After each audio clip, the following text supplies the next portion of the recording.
If you were to survey your current or past customers about why they decided to purchase from you, what do you think they'd say? If you're like most business owners, you'd probably point out your competitive pricing, quality of your product or service, or some other differentiator from your competition. But according to the research of Harvard professor Gerald Zaltman, you'd most likely be wrong. The answer to this question is related to the subconscious mind of your customer. In his book, How Customers Think, Essential Insights into the Mind of the Market, Zaltman reveals many exciting ideas that can be helpful to marketers and brands. Contrary to what you might believe, consumers aren't as savvy as you might think. For example, many consumers report comparing multiple competing brands and price points when making a purchase decision. Zaltman's research indicates that it's not actually the case. By studying consumers' unconscious physical responses, Zaltman discovered that often what consumers really think or feel disputes what they say. So why aren't consumers honest about their thoughts and feelings before deciding to make a purchase? A major reason is that they're motivated by unconscious desires, the biggest of which is emotion.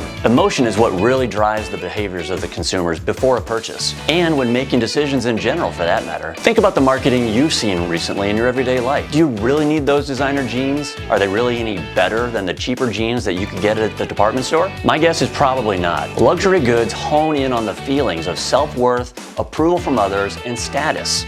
Our emotions, not how long the jeans are going to last, or what they're made of, or if they're made of better materials, although this may be important to some consumers. They want to feel like they're getting a better value. A lot of what's driving your potential clients is subconscious behavior, but we shouldn't think of that as a bad thing. There's nothing Machiavellian about helping clients achieve a desired state of emotion. After all, your business and its products and services were created to fulfill a customer's desire or want, and those desires always have an emotional component. The real question is, are you leveraging the power of emotion in your marketing? Now, you may be thinking this doesn't apply to your business. You might be saying, I own a pest control company or I paint houses. What does this have to do with customer emotions? Well, ask yourself, what does it feel like to live with bugs in your pantry? How does it feel to come home to the ugliest house in the neighborhood? You can quickly see that those perceptions, emotions, and your products or service offerings are deeply entwined and are very relevant, whether consciously or subconsciously, to most customers when making a purchase decision.